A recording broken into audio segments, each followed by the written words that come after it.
السويس. سعدنا من خلال هذه الحلقة مشاهدينا الكرام أن يكون معنا في الاستديو على الهواء مباشرة الكابتن ناصر الجبروني، كابتن نادي السويس السابق ورئيس قطاع الناشئين بنادي أنابيب السويس. أهلا بحضرتك معنا كابتن. حضرتك منورنا كابتن، الحمد لله على السلامة. ربنا يبارك لك. الله يخليك. وأن يكون معنا أيضا مشاهدينا الكرام الكابتن صابر مصطفى، مدير فني قطاع الناشئين بنادي الأنابيب بالسويس. أهلا بك معنا كابتن. اهلا وسهلا بحضرتك. الحمد لله على السلامة. ربنا يخلي حضرتك. الله يسلمك. وأن يكون معنا أيضا مشاهدينا الكرام الكابتن محمد مرسي، مدير إداري قطاع الناشئين بنادي أنابيب السويس. أهلا بك معنا السويس. منورنا. منورك. الحمد لله على السلامة. ربنا يخليك. الله يخليك. كابتن ناصر، تقول لي قطاع الناشئين بنادي أنابيب السويس ايه الدنيا وايه الاخبار؟ هو حضرتك احنا عندنا نادي انابيب بترول، يعني احنا كنا الاول عندنا فرقه درجه اولى، فريق كبير يعني فريق الاول، وبعدين حصل ظروف كده اتوقف النشاط عندنا فتره، وبعد كده رجع النشاط من قيمه سنتين طبعا بقياده حكيمه في الشركه عندنا. الناس رياضيين بدأوا نبدأ بالناشئين تحت 2007 أو 2008. بدأنا بيهم السنة اللي فاتت، عملنا مركز كويس. السنة دي الحمد لله دخلنا قطاعات، والحمد لله يعني الشركة عندنا عاملة مجهود جامد قوي اللي يبقى فيه مستوى معين للناشئين، والحمد لله عندنا اللعيبة كويسة جدا وقطاع كبير قوي. وبعدين احنا عندنا كمان الميزة الحلوة اللي معظم اللعيبة معظمها من السويس، اللي هم اللعيبه المحترمه. يعني العيال يعني معظم اللعيبه يعني السن الصغير ده، واخد بالك، نادر تلاقي لعيبه ايه مش ملتزمه بتاع. لا احنا الحمد لله المجموعه اللي عندنا كلهم ملتزمين. وطبعا احنا طبعا بنشكر الشركه نفسها، رئيس مجلس اداره ورئيس النادي الباشمهندس ايمن حسن، من الناس المحترمه، الراجل رياضي جدا وبيساعدنا وبيقف معانا بصراحه في كل حاجه. والحمد لله يعني الفرقه ماشيه كويس وربنا هيكرم باذن الله. الحمد لله. كابتن صابر، تقول لي قطاع الناشئين عندك من كام لكام والقطاعات اللي انتم مشاركين فيها؟ احنا قطاع ناشئين ابتدينا من اول، كان النشاط الرياضي كان واقف من ايام الثوره. ابتدينا الدنيا هنا طبعا في التلفزيون في برنامج السويسه على كل رؤساء مجالس اداره الشركات اللي قفلوا عقب الثوره وانتهزوا الفرصه وراحوا مسرحين اللعيبه. تمام. وناشدنا وزراء الشباب والرياضه طول السنوات الماضيه. تمام. لغايه النهارده ما زلنا بنناشد برضو ان كل الشركات اللي قفلت الانشطه بتاعتها في السويس، حاجه من الاثنين: لا ترجع اللي انت خدته من المحافظه من اراضي ومن استاد ومن ملاعب ومن تخصيصات ترجعها للمحافظه زي ما كانت، لا ترجع النشاط الرياضي في الشركه بتاعتك بعد اذن سيادتك زي ما كان. وعندنا حاجه اسمها الاتحاد الرياضي للشركات، كلكم بتشاركوا فيه. كل الشركات، ايه المانع ان انا يبقى عندي هو في دوري الشركات بتاعي وموجود؟ هو حضرتك دوري الشركات عندنا ده بيتلعب طبيعي، بس هو واقف طبعا عشان موضوع كورونا وبتاع. الدوري ده شغال. احنا بس كان النادي نفسه، يعني عندنا نادي كويس وكان في انديه بتيجي تتمرن عندنا زمان 2010 2011. كانوا في انديه زي امبي وطلائع الجيش، كله كان بيجي يتمرنوا عندنا في الشركه عندنا في الملعب. عندنا ملاعب وعندنا مستوى كمان الملاعب محترمه. يعني النادي بصراحه الشركه ما بتسيبش حاجه لما بتعملها، بالذات في الرياضه. ليه؟ معظمهم رياضيين بيحبوا الرياضه، وكلهم معظمهم يعني في الحته اللي هو بقى بيساعد النادي وبيقف معاهم. هم عندهم الحته دي، يعني بيقفوا مع اللعيبه وبيقفوا مع المدربين، ودي الميزه الحلوه في شركه انابيب بترول بامانه. طب كويس. كويس. اتفضل يا كابتن صابر. طبعا حضرتك احنا ابتدينا خططنا اللي احنا نبتدي اول حاجه نعملها في 2019 اكاديميه كانت في نادي انابيب بترول، اللي هي تبقى مورده لقطاع الناشئين. تمام. سنه 2020 دخلنا بفرقه 2007 وعملنا شغل بيها كويس. السنه دي قلنا نزود فرقه، ابتدينا ب 2008 2007. الحمد لله الاولاد كانوا ماشيين كويس، قدرنا ان احنا نحقق مركز نصعد بيها قطاعات. طبعا اللي احنا بقالنا فتره كبيره ونعمل انجاز ان احنا نخش في المسابقه بفرقتين ونصعد بيهم قطاعات، وهنلعب ان شاء الله الاسبوع الجاي. ده حاجه كويسه ترجع لمنظومه محترمه كانت في ظهرنا. قياده المهندس ايمن رئيس النادي، المهندس ايمن حسن، كان في ظهرنا. طبعا انت كل ما بتشتغل براحه نفسيه تقدر تحقق نتائج. الحمد لله الاولاد كنا اول يوم معاهم ادينا لهم الروح. كان اول يوم جبت اللعيبه كلمت معاهم، احنا هدفنا حاجه واحده، البطوله او صعود القطاعات. يعني صعدنا قطاعات من اول ماتش، ابتدينا نشتغل بالاجهزه الفنيه المحترمه اللي معانا، قدرنا نحقق نتائج. طبعا يرجع للمدربين، تعبت اشتغلوا معايا كابتن احمد جمال في 2008، كابتن محمود شنكحاوي، كابتن محمود فيجو، كابتن دونجا، كابتن احمد صالح مدرب حراس المرمى، الجهاز الطبي والاداري استاذ محمد فاروق والكابتن كريم، تمام، كابتن هشام. يبقى هي القصه كلها اللي احنا النهارده المنظومه دي كلها قلبها اللي هي كان الصعود، وربنا كرم الحمد لله بيهم. اشتغلنا كويس، والولاد حققت نتائج كويسه، وكانت اللعيبه رجاله، وان شاء الله نقدر نحقق النتائج كويسه في القطاعات باسم نادي السويس ان شاء الله، انابيب السويس ان شاء الله. استاذ محمد مرسي، الاداري بقى ومهام الاداري في القطاعات اللي احنا شايفينها وفي النادي نفسه، والدنيا عامله ايه عندك؟ الدنيا الحمد لله كويسه بقياده حكيمه من رئيس النادي عندنا المهندس ايمن حسن. صراحه ما بيسيبناش في اي حاجه، ورانا في اي حاجه بنطلبها منه، يعني على قد الامكانيات الراجل بيوفرها لنا صراحه. يعني اخد بالك، احنا منظومه كويسه بنحب بعض، بدايه من كابتن ناصر الجبروني اخونا الكبير ولاعيب دولي ولاعيب نادي منتخب السويس، واحنا معاه يعني في الاتجاه بتاعه. طبعا كابتن صابر مصطفى والمدربين اللي هو ذكرهم كلهم ناس ذو خبره عندنا في السويس، وان شاء الله ليه يعني في المستقبل هيبقوا حاجه كويسه جدا في يفيدوا نادي منتخب السويس اللي هو الفرقه الكبيره بتاعتنا بقى. احنا ان شاء الله يعني الايام اللي جايه دي داخلين دوري القطاعات، اللي هنلعب بقى ان شاء الله في دمياط، وهنلعب في الدقهليه صح كده، وهنلعب في بورسعيد ان شاء الله. ربنا هيوفقنا كده بامر الله. احنا منظومه بنحب بعض، ومعانا رئيس نادي محترم ومجموعه كويسه من المدربين والجهاز الاداري والجهاز الطبي. يعني الناس الحمد لله يعني ايدينا في ايد بعض كده، ربنا يكرمنا ان شاء الله. ان شاء الله. كابتن صابر، تقول لي بقى الفريق اللي موجود معانا ده مين؟ دوت فريق 2008. ده 2008 ده. طبعا معانا استاذ محمد فاروق المدير الاداري لابس ازرق في لبني. كابتن محمود شنكحاوي، كابتن محمد مرسي، كابتن ناصر الجبروني. طبعا بقى معانا زياد وادهم واياد ومروان ومصعب ويوسف السمان وغريب ويوسف الحارس. تمام، ده كده كل اللي واقفين. ده كله واقفين. ننزل من تحت. طبعا غريب ده ديفندر، يوسف الحارس، طبعا ديانج، محمود اشرف، محمود سردباك، وزياد الفيروت. وطبعا كابتن من فوق طبعا كابتن دونجا وكابتن احمد صلاح مدرب حراس المرمى. جميل. ده فريق كام بقى؟ ده 2008.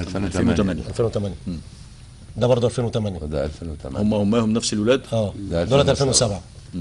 طبعا هيجي من فوق كابتن محمود فيجو مدرب عام، الدوكش، تيتو سردباك، المم فيروت كابتن احمد صالح، الدكتور هشام. تحت بقى نبتدي احمد وليد، الزميلي محمد جابر، كريم وادهم وخالد بوكا ودوت انس الحارس المرمى، وكوفي الباك ليفت. جميل.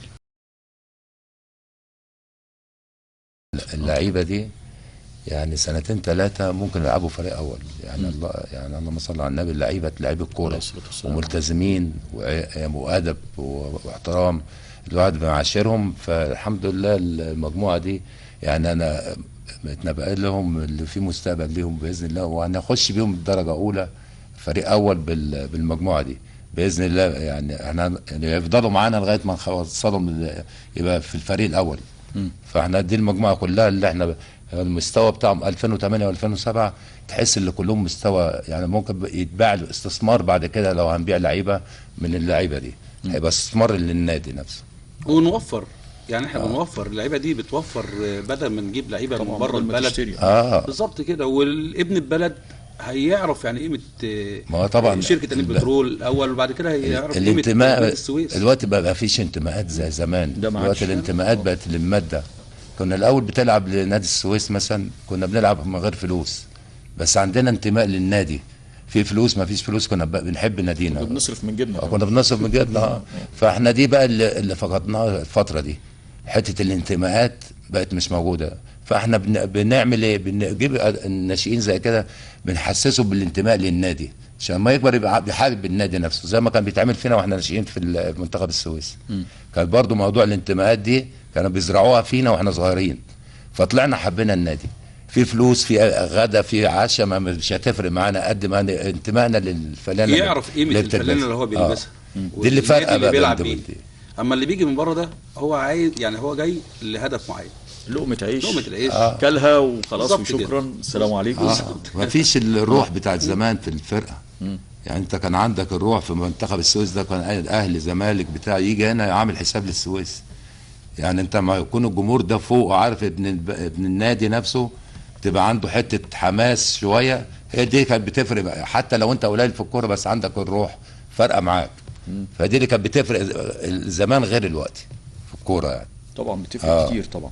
كابتن صابر، الولاد اللي احنا شايفينهم دول بقى، ومين اللي تتوقع ليه مستقبل كويس في الفتره اللي جايه؟ والله اتوقع في فرقه 2007 فيهم لعيبه كتير كويسه. اتوقع للاعب كوفي الباك ليفت هداف الفرقه، لعيب ممتاز، لعيب ممتاز باك ليفت، بيتطور بسرعه، بتنبأ له بمستقبل كويس. في محمد جابر ديفندر كويس. في تيتو تمام السيرد باك. في الزميلي من جنوب سيناء هاف هايل، بيجي المشوار ده كله يلعب عندنا. هو اللعيب الوحيد اللي احنا جايبينه من بره كابتن صابر جايبه عشان مستواه كويس. هو الزميل مستوى كويس، كان في ناشئين الزمالك وقدرنا نخلصه الحمد لله، يبقى موجود معانا. ظروف السفر والطريق حاجه كويسه يعني. واحمد خالد الفرود ان شاء الله ربنا يكرمه باذن الله. هو المستوى بتاع الفرقه بصراحه 2008 و2007 يعني الحمد لله مستوى يعني عالي بصراحه، يعني من الفرق المحترمه اللي انت ممكن تشوفها في القطاع ده. يعني انت لما تطلع مثلا الثاني بالاهداف مع جاسكو، فرقه برضه فرقه محترمه، مش قليله برضه، مش قليله. فالحمد لله عندنا لعيبه حته الروح كمان، بيبقى العيال عندها انتماءات، تحس بعد الماتش لو اتعادلوا ولا بتاع بتلاقيهم بيعيطوا وبتاع. فدي فرقه برضه، حته الروح دي كانت موجوده في اللعيبه اللي موجوده دي. فدي اللي فرقه بقى في حته الروح اللي غير السالفه. يعني كل مدى اللعيب كل ما بيلعب سنه تلاقي عنده انتماء اكتر للنادي نفسه. كابتن تقول لنا مين اللي معانا في الصوره دول كده؟ ده الجيل بتاعنا ارجع لنا كده بالصوره تاني يا استاذ حسيني بعد اذنك.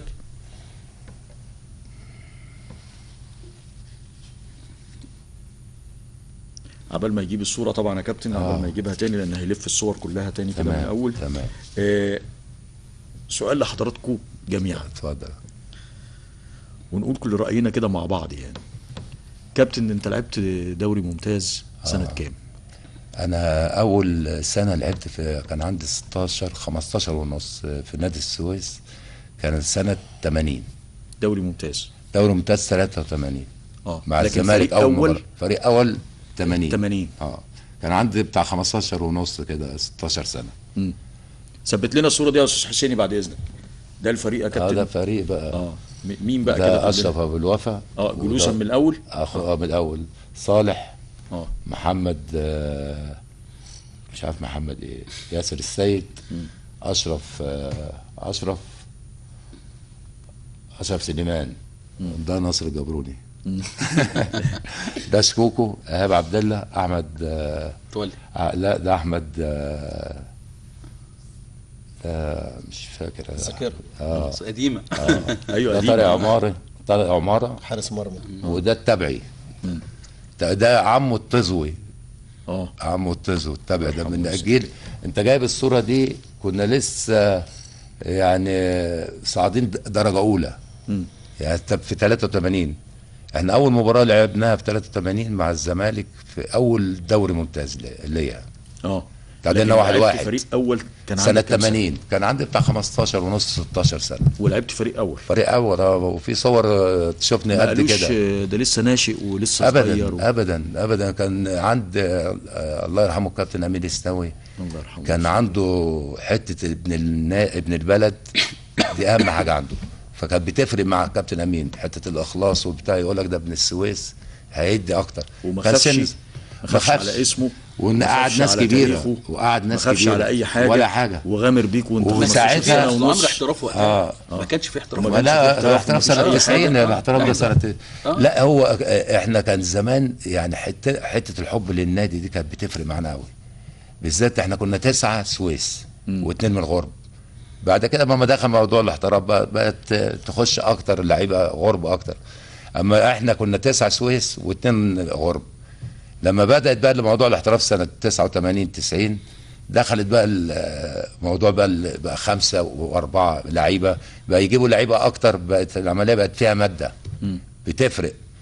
يعني احنا كنا زمان لا مؤاخذه كنا بنسافر ماتشات كانوا يجيبوا لنا الوجبات بتاعتنا في العربيه في الاتوبيس. مفيش فندق ومفيش فندق ولا في بتاع، وكان الاهلي والزمالك والاسماعيلي كان يعمل لنا حساب فريق السويس. يعني كان فرقه محترمه بصراحه. لا كان اي فريق بيجي عندك في السويس عامل لك حساب، كان بيعمل قبل حساب. ما يجي وعامل حساب ان هو يعني لو طلع متعادل معاك ده يبقى انجاز متعادل معاك. لا احنا كان في حته الروح، يعني كانت اللعيبه رجاله، كان ما بتفرقش معاهم الماده قوي قد اللي هم يكسبوا الماتش وتبقى ماشي بالبلد مبسوط. طب يعني الواحد كان هنا كابتن ناصر اللي انا بسأل حضرتك هذا السؤال بسبب اتفضل. لمصلحة مين في جمهورية مصر العربية كلها ان انا ارفع اعمار لاعبي كرة القدم للفريق الاول؟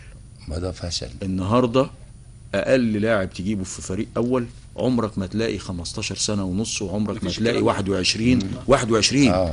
احنا بنفكر ان احنا ناخد لعيب جاهز على طول. انت لسه بتفكر لعيب جاهز، وده يعني اكبر هو من خطأ. 5 سنين ولا من 6 سنين جاهز يلعب فريق اول. لا ده اكبر. سيادتك بتطلعه لي يلعب فريق اول وهو عنده 23 سنه. لا ما ينفعش، هيخلص امتى؟ سنتين. لما ده دي بقى سيادتك النهارده خليت اعمار اللاعبين يا كابتن ناصر. بعد اذن حضرتك اما نبص على منتخب مصر كده تمام، وقول لي كده اعمار اللاعبين بتوع منتخب مصر بيبدا من كام سنه؟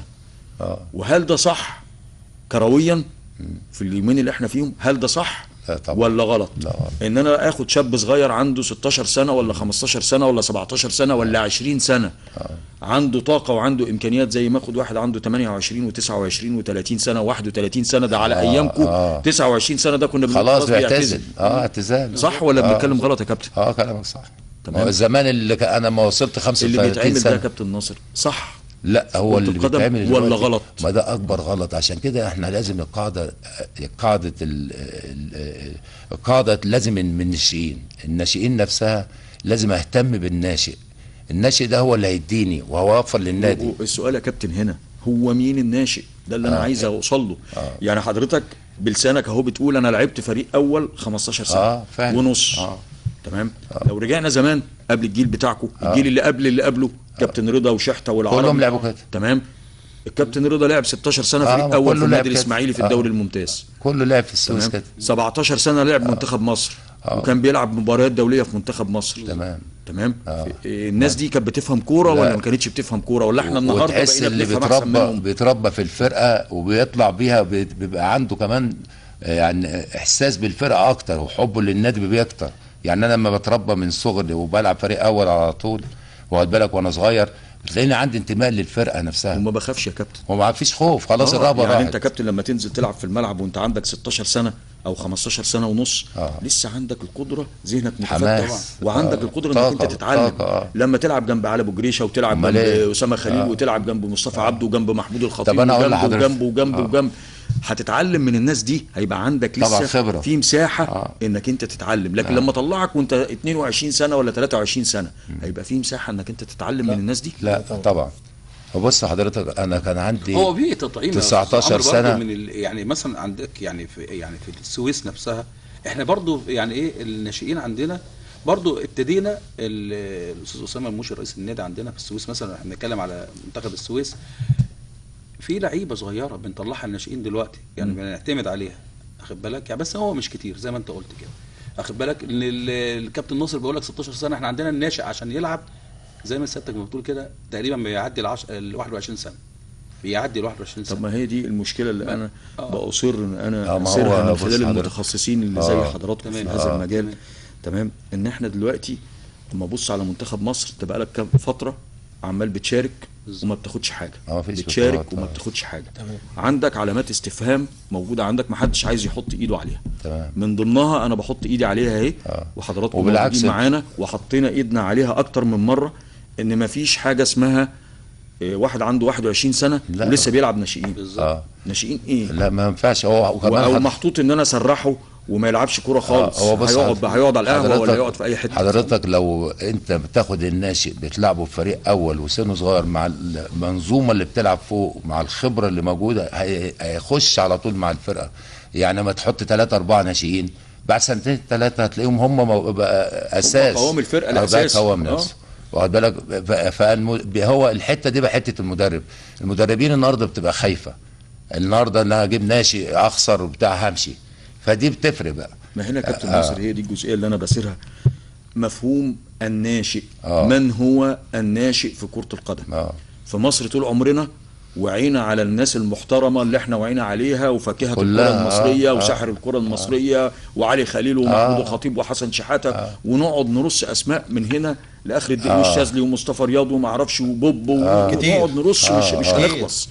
الناس دي كلها لما نرجع تاريخ حسن لعبوا عندهم كام سنة فريق اول كلهم. هل الناس دي ما كانتش بتفهم كوره؟ لا طبعا. والدكاتره اللي موجودين النهارده هم اللي بيفهموا كوره، والدكاتره اللي عملوا الجداول بتاعه اللي مين الناشئ من سنه كام لسنه كام، واللي عامل لي جدول للناشئين لغايه 21 سنه ولا لغايه 20 سنه يقول لي اصل دول ناشئين. ناشئين مين؟ ناشئين مين؟ امال هيلعب فريق اول؟ يعني اللعيب لو وصل لما وصل 22 21 ما لعبش اول خلاص كده انت قتلته. انا حضرتك انا لعبت مع منتخب الكنال كان عندي 18 سنه. كان مين بقى في منتخب الكنال؟ كان الله يرحمه. لا الاول قول لي كان مين المدرب؟ اميرو. ما خافش بقى الكابتن اميرو اختارني، هو يجيب واحد 18 سنه. اختارني وانا بلعب في السويس يعني كان بقى لي 2 3 شافني في كانت سنه 86 87 واخد بال حضرتك. ضمني في منتهى الله يرحمه. الله يرحمه. كان بقى مين؟ حماده رومي. كان بقى الناس التقيله دخلت جواهم في منتخب الكنال. وحازم وعماد سليمان وعلي يونس وجمال جوده. كنت انا ومجدي عبد الرازق من السويس ومسعد نور الجيل ده. لا كان مسعد نور الجيل اللي ما كانش في المنتخب ده بس كان محمد كان معاكم في كان موجود. وحماده رومي الله يرحمه برضه من الشخصيات المحترمه اللي الواحد بيحبها. محمد حازم كان يعني الناس دي بصراحه لما تبقى ناشئ وتخش معاهم تحس ان انت اتعودت معاهم خلاص. بقيت انت كبير زيهم. بقيت كبير زيهم. بس كان في الاحترام بقى بين الصغير والكبير. وتلاقي الكبير بيساعد الصغير اللعيب الصغير عشان يوقف على رجله. حتى في السويس كان كده تلاقي اللعيبه الكبيره بتبقى واقفه جنبك بتسندك. الله ينور يا كابتن ناصر بتديك الحماس اللي انت تبقى موجود في الفرقه. دي الميزه بقى. الوقت بقت حته الانتماءات والحاجات دي ضاعت. ما فيش انتماءات الوقت. الماده بقت على الماده. هو اللي حضرتك بتتكلم فيه دوت بترجع للمدرب. المدرب بيبقى بادئ عنده جراءه اخد ناشئ اطلعه يلعب مع فيرست تيم يلعب مع فريق الاول. انا نجاح ليا يعني. انا ببتدي معايا بلعب 2007 كنت بلاعب لعيب 2009 وبيلعب اساسي في الملعب. ما كنتش بقول ده 7 وكان بيأدي اداء هايل. هي بترجع للمدرب. خد الخطوه يبقى عندك جراءه. انت هتنجح لو اللاعب دوت كمل بدل ما انت بتجيب فرقه بتجيب بملايين وتجيب بلوفات. لو جربت ناشئين مش هنقول هتدخل الفرقه كلها تبقى ناشئين. 3 4 لعيبه هيبقوا موجودين النادي اللي هيبقى كسبان. هو كابتن برضو كابتن صابر يعني معلش هو برضو كلمه ناشئ تطلق على مين؟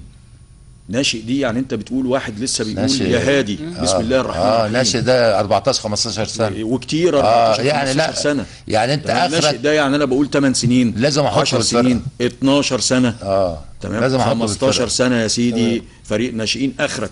وده صح بره 2005 و2007 الاول الجراءه بقى. يعني احنا وزاره الداخليه والحكومه المصريه طلعت قرار ان البني ادم يطلع بطاقه الراجل يطلع بطاقه من سن 15 سنه ما عادش 16.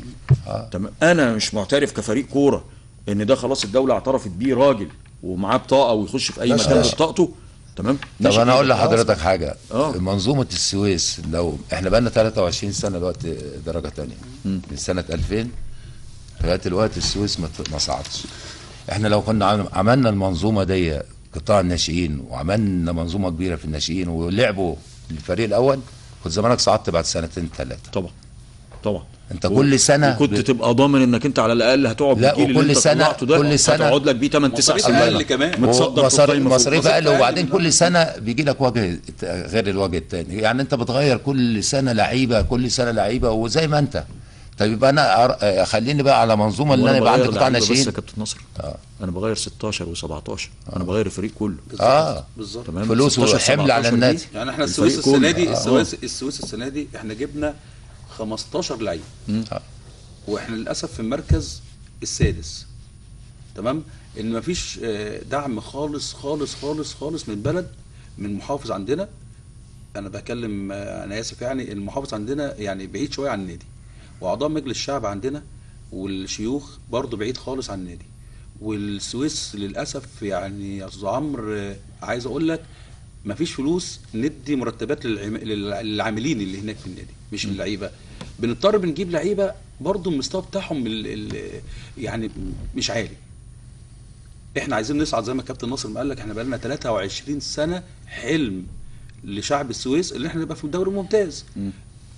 عمرها ما حصلت. احنا بعيد يا استاذ عمرو خالص، احنا عايزين فلوس، عشان نجيب لعيبه من بره. مشكلتنا دلوقتي ان اللي بينزل مادة. ما بيعرفش يطلع، ما بيعرفش يطلع. تمام. ليه؟ لان انت بتنزل اللي قدامك بيصرف 20 ضعف اللي مليون. ومعظم شركاته وانت مش عارف تلم نفسك ومش عارف تقف على رجلك، فمش هتقف. قاعده الناشئين هي كمان قاعده الناشئين ضعيفه جدا جدا جدا عندنا في السويس، ملغيه ان احنا نطلع، ما تصرفش عليها. احنا المفروض القايمه يبقى فيها مثلا 10 15 لعيب ناشئ من البلد، من المحافظه، عشان احنا ما عندناش امكانيات نجيب لعيبه. للاسف احنا لما بنطلع لعيب او اتنين في السويس، احنا بنطلع لعيب او اتنين كل موسم، كل سنه يعني برضه مش افاده للفرقه. بنضطر نجيب لعيبه من بره مستواهم زي ما قلت لك كده على قد فلوسنا، وجاي يأدي وخلاص وياخد فلوس. المشكله اصلا فرقه السويس يظهر 3 4 لعيبه كويسين، بيكون في شرط جزائي 300,000 و400,000 مع فرق القمه مش فارقين. يجي اللاعب عاوز يمشي، يروح النادي دافع له 400,000 يضطر يمشي. كل سنه بنجدد بسبب اللي الموارد مش قد ايه النادي، كل لاعب عاوز مبلغ. المحافظه كل انديه المحافظات معظمها تعبت. يعني قول لي مين في الدوري الممتاز دلوقتي؟ يعني هنا الاسماعيلي النهارده الظاهر كده واللي احنا شايفينه بالظبط. تمام. احنا نادي منتخب السويس نادي بيمثل محافظه عريقه من اعرق محافظات جمهوريه مصر العربيه. السويس والاسماعيلي والمصري، والاسماعيلي معرض لنفس المشكله. قبليهم نادي الشرقيه، قبليهم نادي ما اعرفش بنها، قبليهم نادي الترسانة، حمل عليهم، قبليهم نادي ما اعرفش ايه، حتى وهكذا. امكانياتهم الحمل تقيل. الانديه الكبيره عماله بتقع. تمام. اللي بتمثل محافظات بتعداد سكان على الاقل، اقل محافظه فيهم 12 10 8 مليون اقل واجب. تمام. اقل محافظه موجودين مع الفلوس. تمام. اللي بيطلع دلوقتي شركه معاها فلوس، تمام، وهي دي اللي هتسود، وهي دي اللي هتبقى موجوده لان انا اللي اديتها الفرصه. تمام. بس المحصله في الاخر ايه؟ وانا عامل الكره ليه؟ انا مش عاملها في الاخر عشان يبقى عندي، وعامل دوري وعامل كاس عشان يبقى عندي منتخب مصر قوي. هو ده اللي انا عايزه في الاخر. والمحافظات هتجيب لك منتخب مصر قوي. ما عملتش منتخب قوي يا كابتن نصر، وما عنديش منتخب قوي. زمان لما تلاقي المنتخب مصر زمان كانت اهلي زمالك محله السويس اسماعيلي مصري، كان كله من الانديه دي منتخب. الوقت الانديه بقت كلها من مصر، منتخب مصر معظمها من مصر. نادر لما تلاقي واحد جاي من محافظه. فين المحافظات؟ ما فيش دلوقتي نادي في محافظه. يعني عندك المنيا، عندك السويس، عندك الشرقيه، كل دول كانوا في دوري ممتاز. الوقت ما فيش. وده برضو منظومه فيها حاجه غلط. هي في حاجه غلط. نحط ايدينا بقى كده على غلط هنا ونقول يا جماعه خدوا بالكم، هنا في حاجه مش مظبوطه. تمام. هنا في اللي احنا بنعمله ده، السيستم اللي ماشي ده، السيستم ده مش مظبوط. السيستم ده عايز يتعدل. احنا جربناه كام سنه والنتيجه بتاعته ما افرز لناش خالص حاجه. حتى نجمنا العالمي محمد صلاح ما طلعش من عندنا. انا مش احنا اللي مطلعينه، هو طلع بمجهوده واثبت نفسه بره. احنا عندنا في السويس يا عمرو، عندنا في السويس بعد ما الكابتن ناصر قال لك كده، احنا نزلنا سنه 2000. عندنا كان مثلا خالد بيبو، اشرف امين، غريب حافظ. الجيل اللي بعد الكابتن ناصر ما اعتزل هم دول اللي ظهروا شويه في الدوري الممتاز عندنا في السويس. بعد كده ما فيش. يعني اخر واحد عندنا كابتن اشرف امين، صح؟ مين؟ اشرف امين عضو مجلس اداره عندنا في نادي منتخب السويس. بعد كده ما فيش حد ظهر في السويس عندنا في الدوري الممتاز نهائي. زي ما انت سيادتك ما قلت كده، ما فيش يعني ايه، قاعده الناشئين ما فرزتش لعيبه في السن الصغير ده عشان نعرف نستثمره بعد كده. او الرد الثاني بقى يا كابتن محمد او استاذ محمد، الرد الثاني هنا في الحته دي يا كابتن ناصر، ان ما عندناش المدرب الكفء اللي عنده ثقه في نفسه طبعا ان هو يدي فرصه للناشئين ويطلع ناشئين. ما دي بقى المشكله بقى، اللي انت مدرب جاي عاوز يحافظ على نفسه، مش بيحافظ على الفرقه.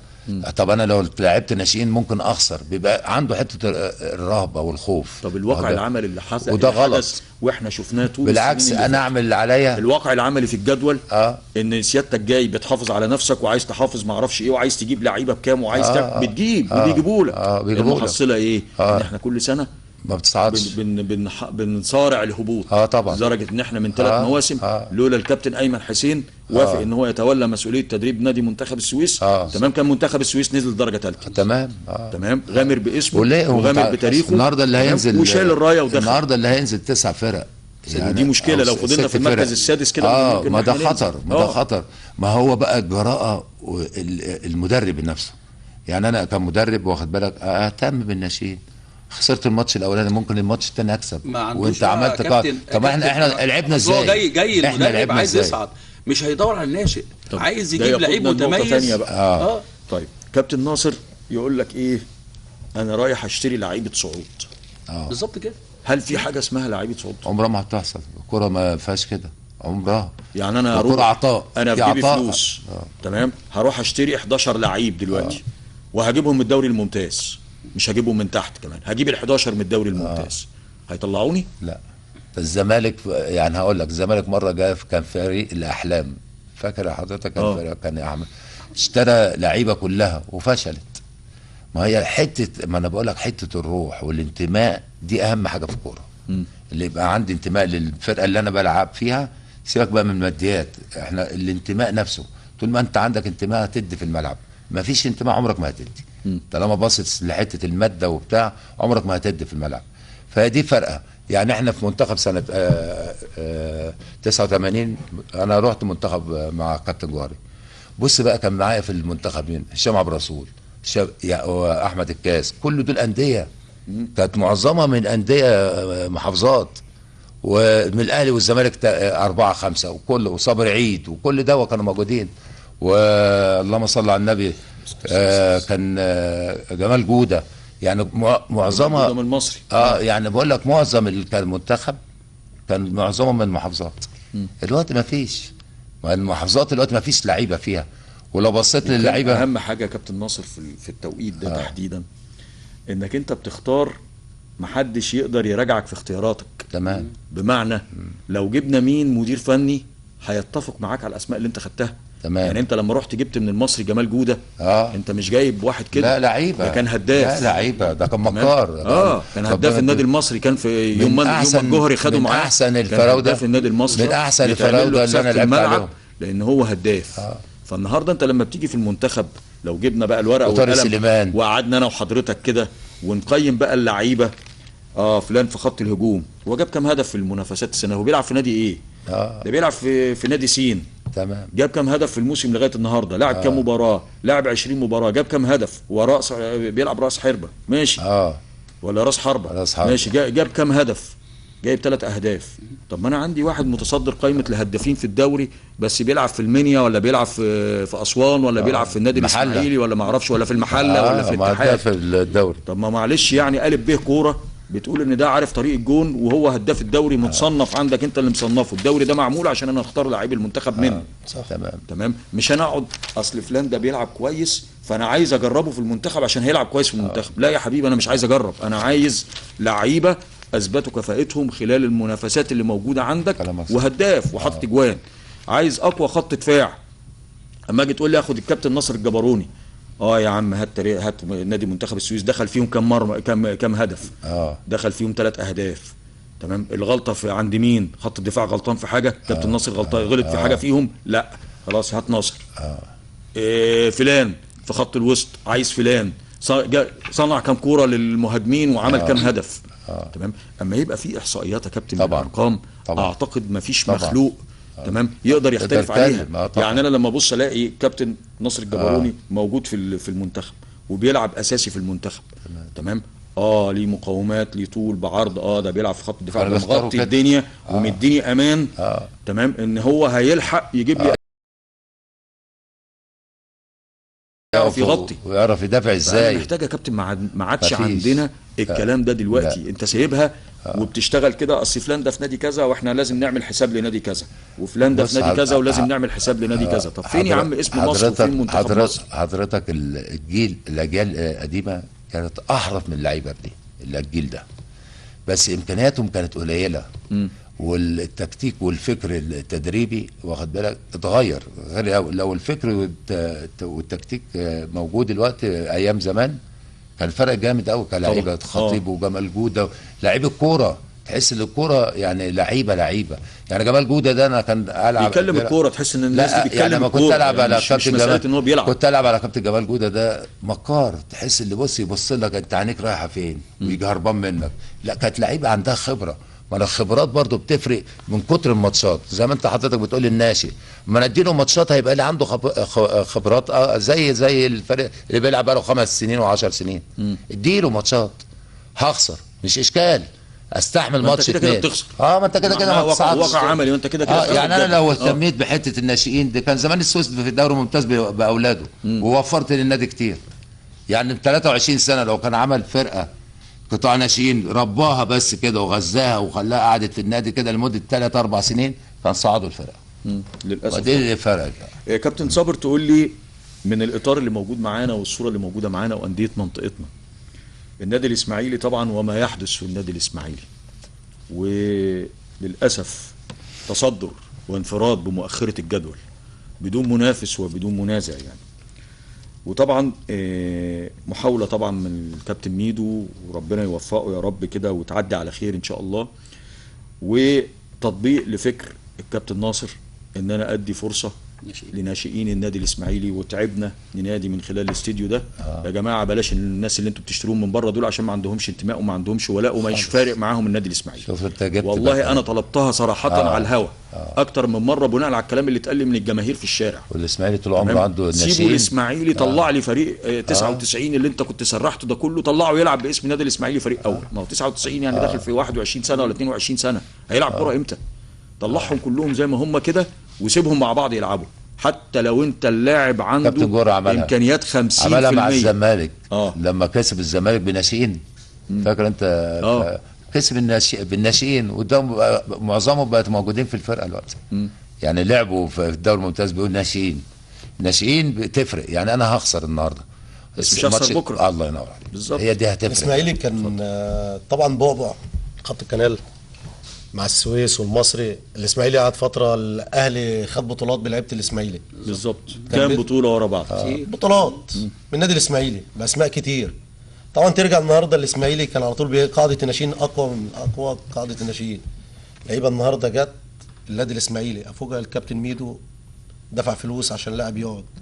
النهارده المفروض اللعيبه تلعب عشان خاطر النادي الاسماعيلي في الازمه اللي موجوده فيه ديت. النهارده لقينا جدول اخر الجدول النادي الاسماعيلي في مشاكل كبيره، لعيبه بتحس فيه شروع. ده انا اول مره اتفرج على ماتش اسوان ابتدى كابتن ميدو يستبعد لعيبه واللعيبه موجوده بس مش عارف تكسب اسوان. النهارده في احتمال كبير اسوان كسبان للزمالك قبل كده. يعني القصه كلها مش باللعيب في اسوان، فرقه محترمه وعامله نتائج كويسه. السنه الاسماعيلي اسم كبير طبعا، اسم كبير ماتشات كتير بنات قليله. ربنا معاهم. الاسماعيلي بقى له النهارده اكتر من 3 سنين في الموال ده. يعني انت لو بصيت لها كده من 3 سنين الاسماعيلي في النازل، كيرف في النازل. فانا لازم اشوف ايه السبب، اللعيبه ولا مدرب ولا لازم انا ادرس الموضوع صح. اصل الاسماعيلي دي مش قليلين. الاسماعيلي بيطلع عندها قاعده ناشئين ما فيش متالف في مصر زيها. لا ازاي؟ الانديه الكبيره بتاخد دايما من الاسماعيلي والمصري اللعيب المميز في الفرقه، بيقتل لك الفرقه. يعني الاهلي مثلا ياخد من الاسماعيلي، الزمالك ياخد من الاسماعيلي اللي هو اللعيب المميز. تمام، انت بعد كده تدور على لعيب عشان خاطر يوقف لك الفرقه على رجليها، مش هتلاقي. وكل ما هتلاقي كل ما في الامكانيات بيتاخد منك، كل ما تجيب يتاخد منك. هو ده اللي موجود في الاسماعيلي دلوقتي. هو ده اللي مخلي ما هي الحته الماديه برضو فرق هنا. يعني برضو الانديه النهارده المصاريف بقت كتيره، فانا عندي لعيب عاوز ابيع عشان استثمر اجيب لعيب مكانه.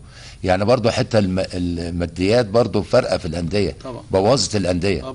النهارده اللعيب عاوز ابيع لعيب وهو لعيب جامد قوي، فانا عشان ابيعه هاخد فلوس، هصرف على بقيه الفرقه، فدي اللي فارقه. يعني احنا عندنا في حته السويس الماديه برضه كان في الموسم اللي فات كان في لعيبه في السويس عندنا كانت موقفه الفرقه على رجليها. اضطرينا السنه اللي فاتت اللعيبه دي زي ما كابتن ناصر قال لك كده اهو، سموحه اخذت من عندنا ومينا كابتن وسيراميكا اخذت من عندنا، اخد بالك اللعيب المميز عندنا فضت الفرقه دلوقتي يضطر مثلا مجلس الاداره يروح يجيب لعيبه دون مستوى، وهو ده اللي مخلينا في المركز السادس. وممكن الماتش الجاي لا قدر الله السوسي يتعادل او يتغلب بره، هيطلع فوقينا بتروجيت وهيطلع فوقينا المصريه، هنبقى احنا في المركز الثامن. احنا في 6 فرق هتنزل، لازم تفوق. لو احنا ما لازم نفوق دلوقتي، الدنيا هتفرق. واحنا عندنا القيد عندنا هينتهي زي ما سيادتك عارف يوم 30 تمام، واحنا ما عندناش امكانيات نهائي نجيب لعيبه من بره خالص، وعندنا ما فيش حد من رجال الاعمال ولا عندنا واحد من اعضاء مجلس الشعب والشيوخ والمحافظه واقف مع النادي خالص. يعني عندنا يعني رئيس النادي عندنا موظف مش رجل اعمال، غير زمان كان مثلا عندنا صلاح شرارة طبعا كان رجل اعمال، كان الناس بتصرف بصراحه، كان بيصرف في الفرقه الحاج صلاح الرموزي مهندس مهندس فبتفرق بقى في الانديه. المهندس اسماعيل بدره كان رجل اعمال، الاستاذ صلاح شلاضم كان رجل اعمال، كان بيدفع فلوس وكان بيجيب لعيبه كان بتوقف الفرقه على وبرضه بس الارقام اللي كانت بتدفع زمان مش زي الارقام اللي بتدفع النهارده. انا مضيت يعني انت عشان تيجي تبص للنادي الاسماعيلي مثلا مديون بكام مليون؟ امال ايه ارقام مين رجل اعمال هو كل ثروته قد ايه عشان يجي يدفع له 150 مليون ولا 200 مليون يعني غرامات 150,000 كان زمان اللي بياخد رضا عبد العال 94 كان اغلى حاجه 20,000 ده عدى 650,000 جنيه رضا عبد العال لما راح الاهلي دلوقتي. وبعدين النهارده حته الماديات برضو المحافظه ما تقدرش تصرف فيها مصاريف ثانيه. لا تنفع، لا ينفع صح، لا ينفع. حته اللي بص لا ممكن معلش، انا النادي لازم استثمر اللي عندي، يعني زي نادي السويس عنده دكاكين، عنده محلات، عنده ملاعب، لازم استثمر. ما هو الانديه كلها بتستثمر دلوقتي، ما فيش رجال اعمال دلوقتي بتدفع زي زمان. يعني اللي بيدفعوا النهارده بياخدوا بكره. احنا بيمضي النادي بس انت اداري بقى وعارف الحاجات دي. بيمضي النادي. بص يا عمرو احنا عندنا حوالي 600,000 جنيه مطلوب كل اول شهر للعماله بتاعت النادي، بس للعماله. لو انت سايب ايدك ده صباح الخير كده وانت سايب ايدك. والنظافه هتصرف، هتجيب فلوس منين عشان تصرف على الايه، على اللعيبه؟ بيضطر زي ما هرجع تاني اقول لك بنجيب لعيبه دون مستوى، وهو ده اللي مخلينا مش هنصعد. ما هو مش السويس بس يعني ده كل الانديه، جميع الانديه المحافظات كلها اللي كانوا بيلعبوا في الدوري الممتاز وكان ليهم اسم وبتاع، كله دلوقتي بينزل. مش هتلاقي بعد كده الا الدوري الشركات، كل الشركات معظمها واهلي. شايفين طبعا زد ووادي دجله والمصريه للاتصالات وبتروجيت والبورتو والانتاج الحربي والنصر عندهم استثمار وعندهم قاعده ناشئين كويسه. يعني وادي دجله ده من عندهم ناشئين بيهتموا بيها، يعني برضه هو بيهتم بيها ليه يا كابتن؟ عشان عنده فلوس. معاه فلوس. طب انا بدل ما اجيب لاعب النهارده بمبلغ جامد اهتم بالناشئين شويه، هاخد لي 3 4 مكان لاعب واحد. ايوه من الناشئين نفسهم. يخلي السويس في مركز سادس او ممكن يطلع مركز خامس ورابع. جمهور السويس لحد دلوقتي بيروح ورا الفريق بره المحافظه وفي المحافظه. لو حضرتك تتابع الماتشات عاشق للفريق، عاشق النادي، هو رقم واحد. بياكلوا ويشربوا كوره، هي حاجه هو رقم واحد. اسماعيليه والسويس والبورسعيد الناس دي بتاكل وعاشق كوره. ما عندناش امكانيات خالص. يعني على ايامنا احنا لما كانوا بيجوا يشجعوا السويس من كتر الحماس انا كنت بعيط في الملعب من كتر الجمهور. الجمهور كان عنده حته حماس رهيب. ايوه. وماتشات كان يجوا مع ورانا اسوان وبيجوا ورانا المنيا طول عمرهم. الجمهور السويس ده معروف. اسماعيليه هنا عارفين جمهور السويس. يعني برضو الجمهور ده مظلوم، هو اتظلم طبعا. ونفسه يبقى يشوف فرقته في الدوري الممتاز، وكل السويسه نفسهم يبقى في الدوري الممتاز. احنا نقولها بالمختصر كده 99% و9 من 10 من شباب السويس تمام اللي عنده 23 سنه لغايه 5 سنين فاتوا، لغايه 5 سنين يعني من 5 ل 23 ما شافش السويس ده في الدوري الممتاز، وممكن ما يعرفش ان عنده نادي السنه دي. الله ينور عليك السنه دي لو في عداله تحكيميه السويس كان يبقى في المركز الاول او الثاني. عندنا السنه دي السويس عانى في التحكيم بشهاده خبراء التحكيم زي النادي الاسماعيلي بالظبط. في خبراء التحكيم اتظلمنا ماتشات كتير، ترسانه وكذا ماتش احنا نبقى الاول والثاني، والسنه دي في نزل ترتيب الجدول انا براهن ان السويس هينافس. السويس اخر ماتش كسبان بره العبور 3-1، كسبان في كهرباء اسماعيليه في كاس، فرقه كويسه.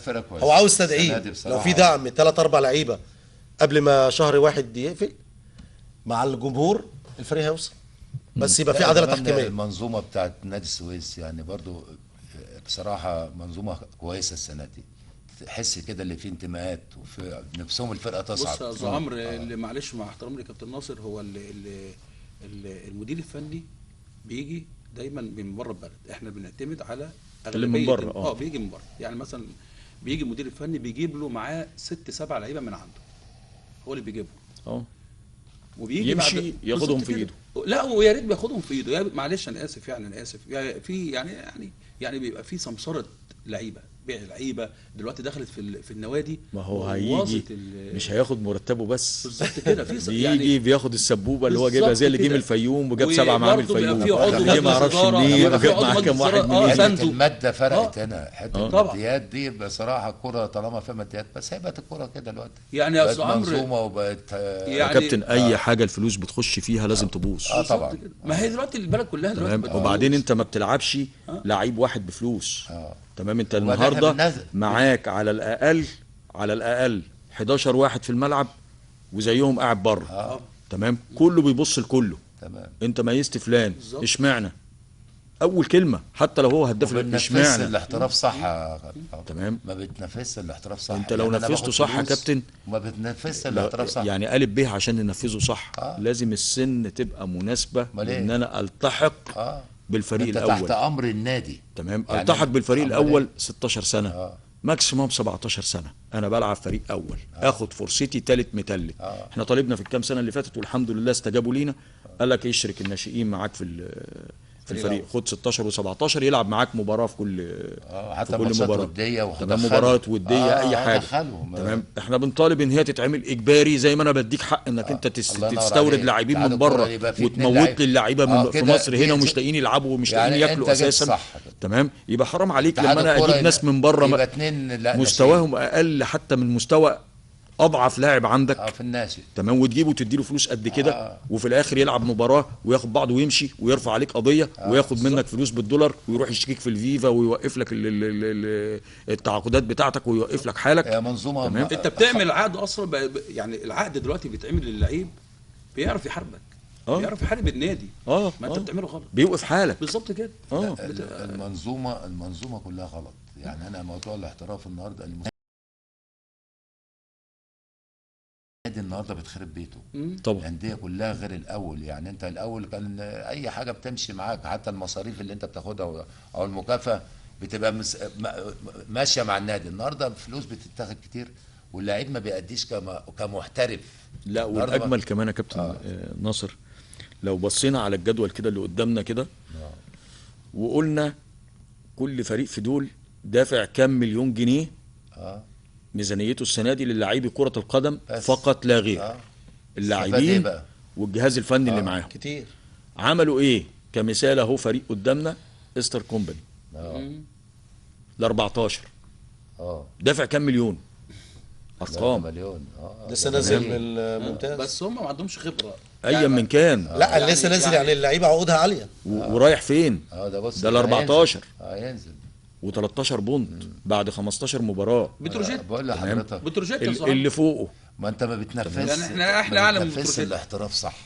انت عاوز تعمل احتراف يبقى اللعيب تحت امر النادي، مش اللعيب مش النادي اللي تحت امر اللعيب. دي اللي بتفرق بقى. النهارده انا باخد المبلغ مش عاوزني خلاص انا قاعد في البيت هاجي تمرين مش هاجي تمرين. طب لازم يبقى في بنود لازم يبقى النادي ماسك اللعيب صح، في لائحه معموله صح هنا وبتنام هنا قدام عينيا وشايفك تمرين نهار وليل وبتاع. انت راجل محترف. النهارده يا استاذ عمرو المدير الفني بيجي بتعمل شرط جزائي. انا النهارده اللي بيعمل تعاقد مع المدير الفني في اي نادي، انا عايز اقول لك المدير الاداري تمام عليه كارثه في غالبيه الانديه في مصر. تمام اللعيبه بتطلع بره بعد التدريب وبيروحوا زي ما انت عارف وكلنا عارفين. تمام. والمدير الاداري ما يعرفش حاجه، ومفيش جزاءات بتتعمل ومفيش حاجات بتتعمل. تعال العب الماتش اللي جاي مش عارف يلعب، نازل رجليه مخوخه ومش قادر يتحرك. ما هي بقى بتفرق هنا النادي، اصل انا تعبان، اصل انا مصاب، اصل انا مش عارف ايه. ما انت لازم تبقى تعبان، ما انت شارب ومتنيل وطلعان عينك اساسا وما انتش نافع اساسا. السهر كمان ما ينفعش تلعب كوره اساسا. انت الاخلاق دي مش اخلاق لعيب كوره تحت اي مسمى من المسميات. لعيب الكوره مؤدب ومحترم. يعني شوف الجيل بتاع الكابتن ناصر، احنا كنا بننام الساعه 9 اجيال في الاسابيع الماضيه. احنا الجيل من بتاعنا سنه 64 كانوا بيلعبوا كره قدم وجابوا كاس مصر وطلعوا مثلوا مصر في مليون بطوله. ادب، اخلاق، احترام. ما بيشربش السيجاره. سيجاره ما بيشربهاش. تمام. ما مش بيطلع بقى بره ومعاه فلوس ومعاه عربيه ومعاه ما اعرفش ايه وسهران لي لغايه الساعه 2 3 بالليل وعنده ماتش الصبح. وفي ايه؟ فين انا النهارده اجيب اللعيب ده او المدير الفني ده؟ الالتزام من اساسيات لعيب الكوره. الالتزام يعني انا انام بدري، اكل كويس. يعني اصعب حاجه لعيب الكوره اللي انت السهر، ان انا ابقى عارف ان انا السهر ده انا بلعب الكوره طالعه في الهواء وبتروح الجول.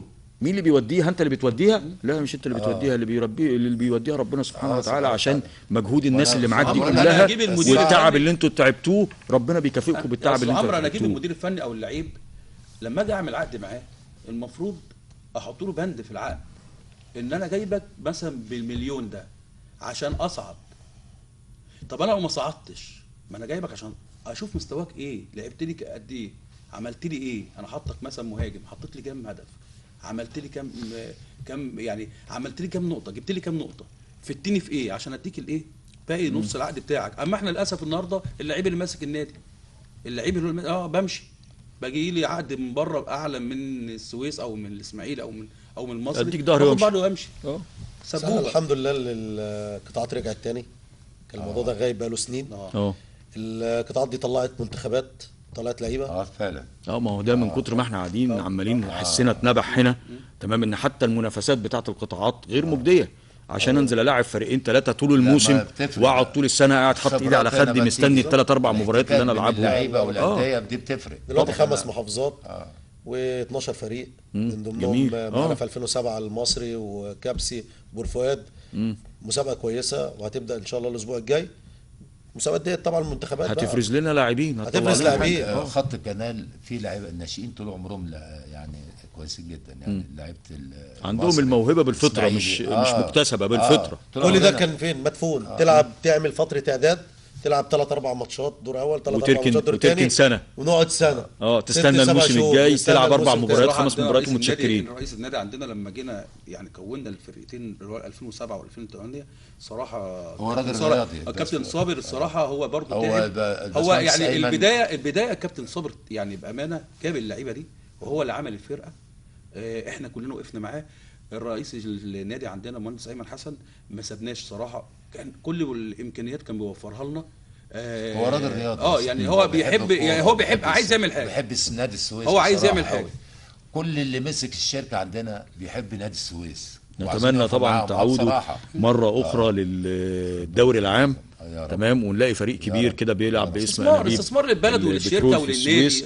بنشكر ضيوفنا وضيوفكم في هذا اللقاء مشاهدينا الكرام الكابتن الناصر الجبروني كابتن النادي السويس ولاعب منتخب مصر السابق ورئيس قطاع الناشئين بنادي انابيب السويس، والكابتن صابر مصطفى مدير فني قطاع الناشئين بنادي الانابيب، والكابتن محمد مرسي مدير اداري قطاع الناشئين بنادي انابيب السويس. سعدنا وتشرفنا بحضراتكم.